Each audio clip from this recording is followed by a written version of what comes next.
Hello, dear students. Welcome back to our channel and to the app as well. We are doing another lecture of practical chemistry. I hope they are being useful to you.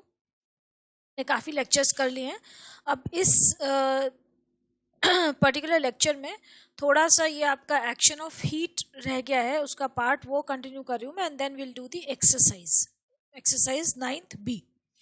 तो अभी हमने जो किया था last lecture में, that was dry heating of salts. हमने क्या किया था, एक्शन ऑफ हीट, कि आपने किसी पर्टिकुलर सॉल्ट को, जो भी आपको सॉल्ट सैंपल दिया है, उसको टेस्ट ट्यूब में लेके उसकी ड्राई हीटिंग की थी, और फिर हमने उसके टेस्ट किया था कि आपका जो रेजिड्यू है वो क्या बचता है, कौन कौन सी गैसेस इवॉल्व हो रही हैं, उनका टेस्ट किया था. ठीक है. और रेजिड्यू के कलर से, उसकी स्टेट से हम उसको आइडेंटिफाई कर पाए थे कि वो कैटायन कौन सा है. अब यहाँ पे आपको ये जो दे रखी है, एक टेबल दे रखी है, इसमें 4 कैटेगरीज हैं, and here we have to add dilute sulphuric acid to the given salt sample.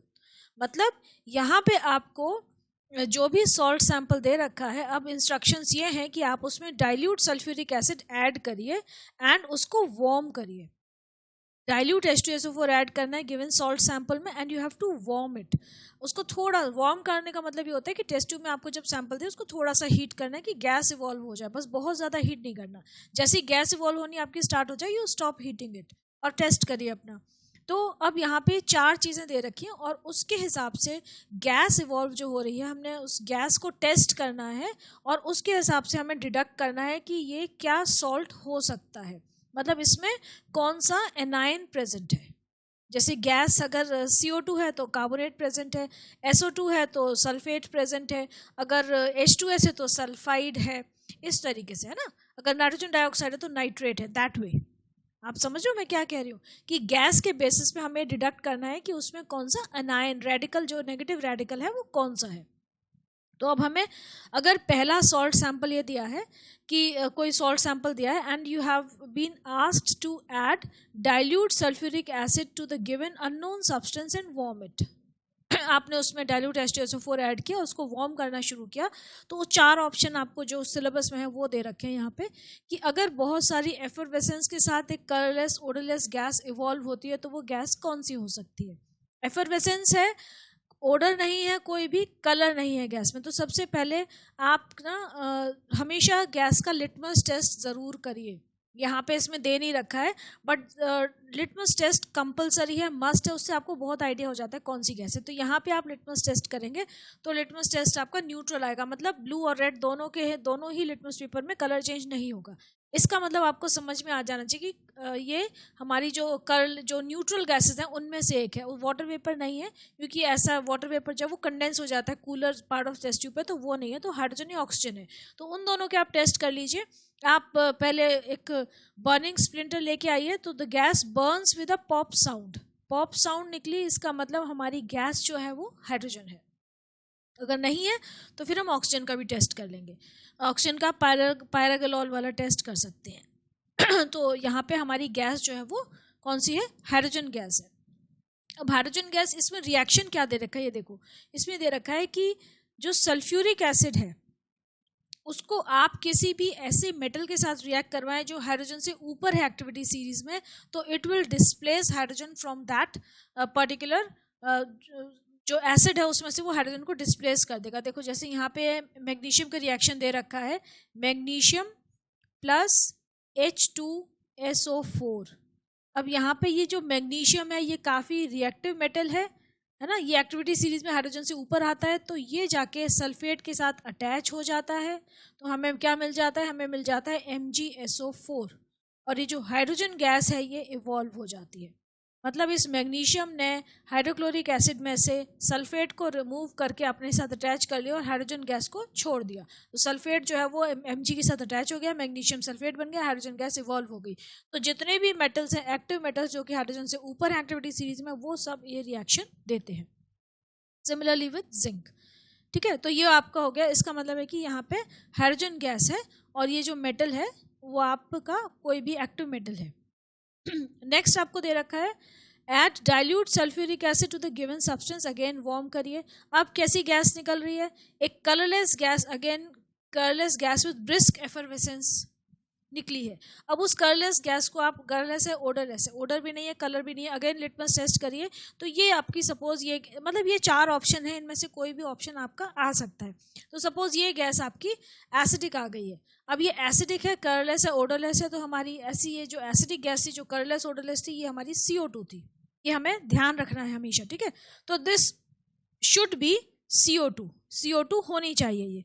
तो अब आप इसके साथ क्या करेंगे, CO2 का सबसे सिंपल टेस्ट होता है लाइम वाटर वाला। हमने इस गैस को लाइम वाटर के थ्रू पास किया तो लाइम वाटर मिल्की हो गया। लेकिन अब कौन कौन सी 2 गैसेस हैं जो कि लाइम वाटर को मिल्की करती हैं? एक तो हमारी CO2 है, दूसरी हमारी SO2 है, दोनों ही लाइम वाटर को मिल्की करती हैं। तो अब हमने क्या किया, ऐसा टेस्ट दिया जो कि CO2 नहीं देती है, SO2 देती है। मतलब हमने इस गैस को एसिडिफाइड पोटेशियम डाइक्रोमेट पेपर के थ्रू पास किया। मतलब एसिडिफाइड पोटेशियम डाइक्रोमेट में डिप करके एक फिल्टर पेपर लेके आए, उस गैस में रखा, गैस के जहाँ पे गैस रिलीज हो रही है वहाँ पे उस पेपर को रखा, तो उस पर कोई असर नहीं हुआ, उसमें कोई कलर चेंज नहीं हुआ। तो दैट कन्फर्म दैट हमारी गैस जो है वो CO2 ही है, 100% इट इज़ CO2। क्योंकि अगर ये SO2 होती तो क्या होता, पोटेशियम डाइक्रोमेट पेपर जो ऑरेंजिश येलो होता है वो कैसा हो जाता, it would have turned green. तो इसका मतलब गैस इवॉल्व हमारी 100% CO2 है।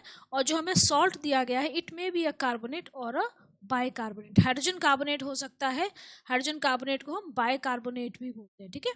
It can be a bicarbonate और अ कार्बोनेट। ये 2 आपको रिएक्शन दे रखे हैं कि sodium carbonate plus H2SO4 gives Na2SO4 plus H2O plus CO2, या फिर सोडियम बाइकार्बोनेट लिया तब भी sodium sulphate plus water plus CO2 is evolve. तो ये आपके सॉल्ट्स कोई भी हो सकते हैं, कार्बोनेट भी हो सकता है, बाइकार्बोनेट भी हो सकता है। आपको यहाँ पे सिर्फ टेस्ट करने को बोला है कि गैस कौन सी है, तो उससे आप एनायन बता सकते हैं कि बाइकार्बोनेट या कार्बोनेट है। आपको यहाँ पे मेटल या जो कैटायन पार्ट है सॉल्ट का, उसको टेस्ट करने को नहीं बोल रहे हैं। नेक्स्ट है ऐड, एक और आ गया। अब इसमें भी हमने डाइल्यूट सल्फ्यूरिक एसिड ऐड किया है, डाइल्यूट सल्फ्यूरिक एसिड ऐड किया और उसको फिर हीट किया। तो हमें कैसी स्मेल आई, अब हमें स्मेल आई है, कलरलेस गैस है लेकिन ओडरलेस नहीं है। It has got a foul smell as of rotten eggs. Rotten eggs जैसी फाउल स्मेल के साथ वो गैस इवॉल्व हो रही है। आप उसका लिटमस टेस्ट कर लीजिए, इट इज़ एसिडिक। तो अब रॉटन एग की स्मेल वाली आपकी एक ही गैस है, H2S, आपको समझ में आ जाएगी। तो आप H2S गैस को कंफर्म कर सकते हैं कि हाँ ये H2S गैस है। अगर आप उसका टेस्ट करना है कन्फर्मेटरी, तो कन्फर्मेटरी टेस्ट भी कर सकते हैं। ये आपका रिएक्शन दे रखा है कि sulphide plus sulphuric acid gives sulphate plus H2S।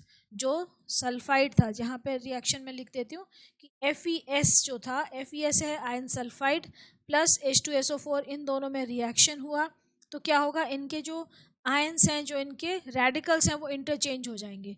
Fe जाके अटैच हो जाएगा SO4 के साथ, तो ये बन गया आपका FeSO4। और जो ये है सल्फर H2 के साथ अटैच हो जाएगा, तो यहाँ पे आपको गैस मिल जाएगी H2S, hydrogen sulphide gas, which has a strong smell of rotten eggs. तो ये आसानी से समझ में आ जाती है कि ये पर्टिकुलर गैस है, तो ये गैस जो है it is present in a sulphide compound. तो आपको समझ में आ जाएगा कि कोई सल्फाइड है। नेक्स्ट है लास्ट जो आपका है कि H2S को अगेन आपने डाइल्यूट सल्फ्यूरिक एसिड को फिर ऐड किया, किसी में हीट किया, तो आपको एक कलरलेस गैस मिली है which has a suffocating smell of burning sulphur. अब सल्फर की स्मेल वाली गैस है तो ये SO2 ही होगी। आपका जो सब्सटेंस है वो हो सकता है SO2 रिलीज होती है, तो वो आपका सब्सटेंस है सल्फाइट। कोई भी सल्फाइट हो सकते हैं, यहाँ पे हम सोडियम सल्फाइट ले सकते हैं, कैल्शियम सल्फाइट ले सकते हैं, कोई भी सल्फाइट ले लीजिए। तो सल्फाइट प्लस H2SO4 ऐड किया है आपने, तो यहाँ पे भी अगेन जो ये वाला रेडिकल है, जो ये पर्टिकुलर कैटायन है, ये इसके इस रेडिकल के साथ कंबाइन कर जाएगा and you will get Na2SO4 plus, अब ये जो है ये SO3 ब्रेकअप हो जाएगा किसमें, SO2 plus you will get H2O।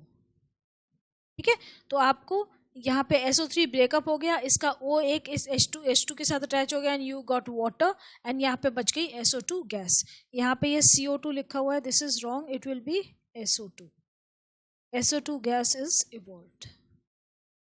ये जो है ये शो करता है कि ये सल्फाइड है, क्योंकि ये जो हमारी गैस थी it turns lead acetate paper black और पोटेशियम डाइक्रोमेट पेपर को ऑरेंजिश येलो से ग्रीन कर देती है, पोटेशियम परमैंगनेट पेपर को डीप पिंक से डी कलराइज कर देती है, it also turns lime water milky. तो ये सारी चीज़ें जो हैं वो SO2 ये टेस्ट देती हैं। तो ये हमारा कन्फर्म हो गया कि ये SO2 गैस है, ठीक है। तो यहाँ पे आपको करना क्या है कि सॉल्ट सैंपल को जब उसको आप H2SO4 डाल के हीट करें तो आपको बस गैस की स्मेल ऑब्जर्व करनी है। लिटमस टेस्ट जरूर करिएगा, लिटमस टेस्ट यहाँ पे मेंशन नहीं है but you must do it. चलिए अब एक्सरसाइज कर लेते हैं। एक्सरसाइज 9B, इसमें क्या दे रखा है, first is distinguish by heating the following in a dry test tube.